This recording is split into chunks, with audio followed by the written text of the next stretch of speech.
नमस्कार. स्मिताज कॉर्नरमध्ये तुम्हा सगळ्यांचं मनापासून स्वागत. आज आपण घरगुती कफ सिरप पाहणार आहोत. घरच्या घरी कफ सिरप कसं बनवायचं हे आज मी तुम्हाला सांगणार आहे.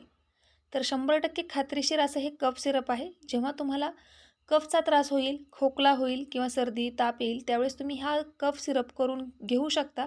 नक्कीच त्याच्यापासून तुम्हाला आराम भेटणार आहे. तर हा कफ सिरप कसं बनवायचं आणि याचा उपाय कसा करायचा आहे हे सांगण्या अगोदर माझी सगळ्यांना विनंती आहे की मी जेव्हा तुमच्यासोबत कुठलाही घरगुती उपाय शेअर करत असते तर प्रत्येक घरगुती उपाय हा प्रत्येक व्यक्तीला सूट होईल असं नसतं.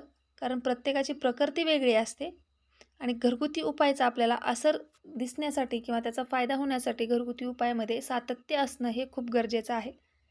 जेव्हा आपण सातत्याने कुठलाही घरगुती उपाय करतो तर त्याचा आपल्याला 100% फायदा मिळतोच. तर हा उपाय कसा करायचा ते पाहूयात. इथं 5 ते 6 मिरे घेतलेले आहेत, काळे मिरे, आणि याला आपल्याला खलबत्त्यामध्ये बारीक वाटून घ्यायचं आहे. जेव्हा आपल्याला कफ होतो त्यावेळेस जर आपण काळ्या मिऱ्यांचं सेवन केलं तर आपला कफ पातळ होऊन तो बाहेर पडण्यास मदत होते आणि आपला खोकला कमी होण्यासाठी आपल्याला मदत होते, आपल्याला आराम भेटतो. छान बारीक अशी पावडर तयार झाली. आपण याला बाजूला काढून घेऊया आणि त्याच खलबत्त्यामध्ये आपल्याला अद्रक बारीक कुटून घ्यायचं आहे. अद्रक देखील तितकंच फायदेशीर आहे, तितकंच औषधी आहे. जेव्हा केव्हा आपल्याला असं नॉर्मल सगळेजणच घरामध्ये अद्रक ठेवतं आणि सर्दी, खोकला, ताप झालेला तर आपण लगेचच अद्रकचा चहा, काढा असे घरगुती उपाय करतच असतो. हा देखील घरगुती उपाय तितकाच फायदेशीर आहे, तितकाच तुम्हाला फायदा देणारा, आराम देणारा आहे. नक्की करून पहा. तर अद्रक आपल्याला छान बारीक कुटून घ्यायचं आहे. अद्रक कुटत आहे तोपर्यंत माझी सगळ्यांना विनंती आहे की स्मिताज कॉर्नरवरती तुम्ही नवीन असाल, आणखीनही चॅनलला सबस्क्राईब केलेलं नसेल तर प्लीज चॅनलला सबस्क्राईब करा. बाजूला असलेलं बेल आयकॉन प्रेस करून ऑलवरती क्लिक करा. जेणेकरून जेव्हा केव्हा मी व्हिडिओ अपलोड करीन त्यावेळेस त्याचं नोटिफिकेशन तुम्हाला मिळून जाईल.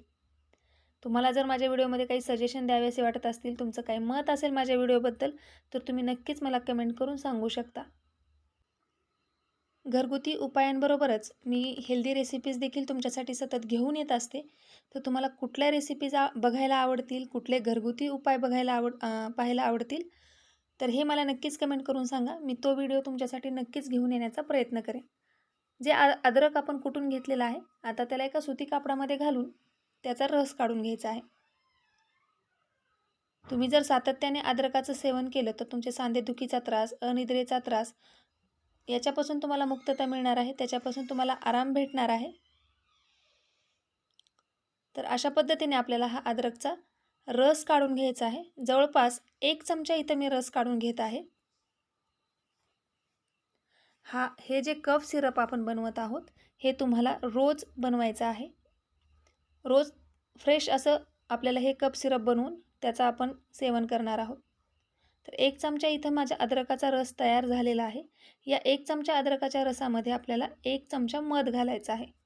तर जितकं आपल्याला रस भेटला आहे तितकाच मध देखील आपण याच्यामध्ये घालून मिक्स करणार आहोत. मधाला देखील आयुर्वेदामध्ये तितकंच महत्त्व आहे. मधाला आपण पूर्ण अन्न म्हणून ओळखलं जातं आयुर्वेदामध्ये. मध घालून व्यवस्थित मिक्स करून घ्यायचं आहे. चांगलं एकजीव करून घ्यायचे त्याला. मध खाल्ल्यामुळे देखील आपल्याला झोप शांत लागते व आपल्याला दिवसभराचा आलेला थकवा दूर होण्यासाठी आपल्याला मदत होते. तर व्यवस्थित मिक्स करून झालेलं आहे आणि जे काही आपण आता मिऱ्यांची पावडर बनवली आहे त्याच्यातली चिमटभर मिऱ्यांची पावडर आपल्याला याच्यामध्ये मिक्स करायची आहे. तुम्ही जर एकदम लहान मुलांसाठी बनवत असाल, म्हणजेच 5 वर्षांच्या पुढच्या मुलांसाठी जर बनवत असाल तर मिऱ्यांच्या पावडरचं प्रमाण हे कमी करायचं आहे. कारण मिरे हे उष्ण असतात आणि तिखट देखील असतात, त्याच्यामुळे त्याचं प्रमाण थोडंसं कमी ठेवायचं आहे. आणि मोठ्यांसाठी जर बनवत असाल तर 1 चिमटभर मिऱ्यांची पावडर याच्यामध्ये तुम्ही घालू शकता. तर व्यवस्थित मिक्स केल्यानंतर आता हे कफ सिरप आपलं तयार झालेलं आहे. आता हे घ्यायचं कसं, तर अर्धा चमचा रस आपण मोठ्यांसाठी देऊ शकतो आणि दिवसातून 3 वेळेस आपण हा रस घ्यायचा आहे, सकाळ, दुपार आणि संध्याकाळ. तर तुम्हाला नक्कीच तुमच्या खोकल्यापासून आराम भेटणार आहे. आणि जर तुम्ही लहान मुलांना देत असाल तर तुम्ही अशा पद्धतीने बोटावरती घेऊन त्यांना फक्त हा रस थोडासा जिभेवरती ठेवून चाटवू शकता. त्याने देखील लहान मुलांना आराम भेटणार आहे. तर दिवसातून 3 वेळेस तुम्ही हा उपाय करायचा आहे आणि रोज तुम्हाला हा रस तयार करायचा आहे. रोज फ्रेश तयार करून तुम्ही हा घ्यायचा आहे. त्याचा नक्कीच तुम्हाला फायदा होणार आहे. याच्या अगोदर देखील मी वेगवेगळे घरगुती उपाय शेअर केलेले आहेत. ते तुम्ही पाहू शकता. डिस्क्रिप्शनमध्ये मी त्याची लिंक देईन. आणि तुम्हाला जर काही तक्रारी असतील तर डॉक्टरांचा नंबर देखील डिस्क्रिप्शन बॉक्समध्ये देणार आहे. तर त्या डॉक्टरांशी तुम्ही संपर्क साधून तुमचे प्रॉब्लेम्स तुम्ही शेअर करू शकता व त्याचं तुम्हाला नक्कीच तुमच्या प्रॉब्लेमचं निरसन होणार आहे. तर कसा वाटला आजचा व्हिडिओ? नक्कीच कमेंट करून सांगा. फायदेशीर माहितीपूर्ण वाटला असेल तर शेअर करा, व्हिडिओला लाईक करा व चॅनेलला सबस्क्राईब करा. परत भेटू अशाच एका घरगुती उपायासोबत. तोपर्यंत सगळ्यांचे मनापासून धन्यवाद.